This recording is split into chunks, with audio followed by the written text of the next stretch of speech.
let's be real here. You don't really need election results to tell you that the Republican Party is in deep, deep trouble this year. I mean, if you want to know how bad the people in charge think things are going right now, all you really need to do is look at how the leader of their party is behaving. Because in recent days, Donald Trump has become completely unglued in ways that are, unusual even for him. And the bar is high there. I mean, the man is still trying to pick a fight with, of all people, the Pope, attacking the leader of the Catholic Church, someone far more popular than he is. And Trump is doing it every chance he gets, it seems. Just today, Trump actually accused the Pope of supporting Iran's ambitions to build a nuclear weapon. The Pope made a statement. He says Iran can have a nuclear weapon. I say Iran cannot have a nuclear weapon. I have a right to disagree with the Pope. Now, to be clear, as if this needs to be said, in the 11 months Pope Leo has been the leader of the Catholic Church, he has repeatedly denounced the use of nuclear weapons by any and every country on planet Earth. That's almost beside the point here.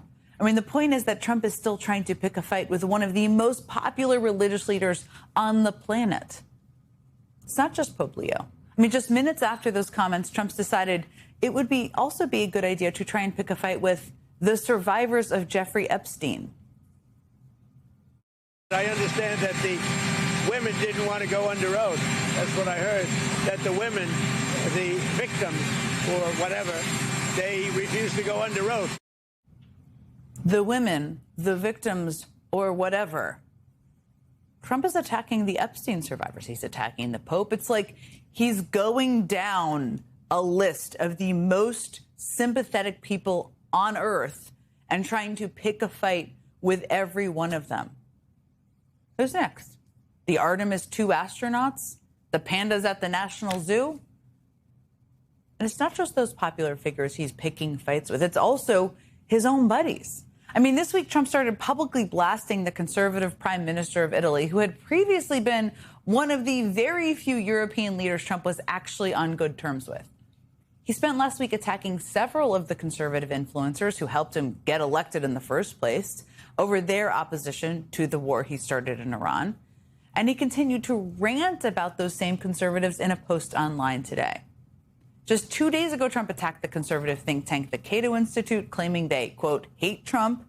Yesterday, he even went after Fox News for having the audacity to cover California Democratic candidate Tom Steyer's gubernatorial campaign. How dare they? And even with all the new fights Trump is picking, he still somehow finds time to continue his many other wildly unproductive and unpresidential ongoing feuds. I mean, Trump spent part of his day today drafting multiple lengthy screeds attacking the judge overseeing the case against his White House ballroom renovations. You can see them, the screeds there. He's renewed his threats to fire Federal Reserve Chairman Jerome Powell. Senator Thom Tillis has already said that if Trump fires Powell, he, as in Tillis, will block any new Fed nominee Trump tries to appoint. But Trump is threatened to fire him anyway. And he seems genuinely confused about the fact that Thom Tillis has any power at all, given Trump doesn't seem to be aware that Thom Tillis is still a United States senator. You think Thom Tillis is going to give you a vote? Well, we're going to have to find out. He might not, but that's why Thom Tillis is no longer a senator. Okay. On the AI Thom thing, Tillis is no longer a senator, right? He quit. He's on his way out. Well, no, he quit, but he quit. Okay. Thom Tillis didn't abruptly quit Marjorie Taylor Greene style. He just isn't seeking re-election. But he's definitely still a senator through the end of this year. Long enough, by the way, to hold up the nomination of the Fed chair Trump nominated. Trump has started so many feuds, he can't even keep track of them all. He's acting like a cornered animal, lashing out at everyone and everything around him. And the reason's obvious. Trump knows he's losing. And he's on the verge of losing control over the spineless legislative branch of government he currently controls, beyond his own. His approval rating has cratered. He's fallen below 40% in nearly every poll taken over the last month. Look at those numbers. He's hovering in the 30s. Democrats look poised to win back the House of Representatives and maybe even the Senate, too. That seems recently to be a possibility. I I mean, yesterday we got first quarter fundraising numbers for all of the major Senate candidates running this year. Just look at that chart on your screen. Of the top 10 candidates, just one, the little red block in the middle, is a Republican. And red state Democrats in places like Texas, Alaska, and Ohio, states, by the way, that would represent flips in Senate seats, are bringing in some of the largest fundraising hauls. Trump can see the writing on the wall. He can read a poll. He sees the outpouring of protesters. He sees Democrats outperforming in special election after special election. He knows he's in for a major rebuke this November. But that's why he's lashing out. But here's the thing. It's a vicious cycle because the more Trump lashes out, the worse things get for Republicans. As the New York Times reports today, inside the White House, some of Mr. Trump's advisors have privately acknowledged that his attack on the Pope was not productive. As a side note, good thing they have that political genius on staff.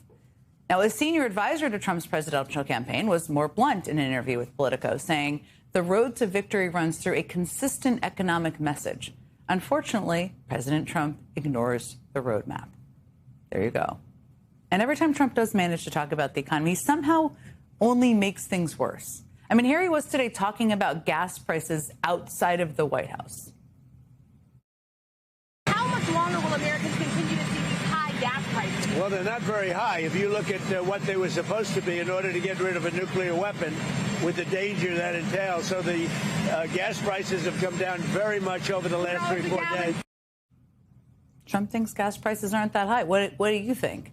He says they've come down very much over the last 3 or 4 days.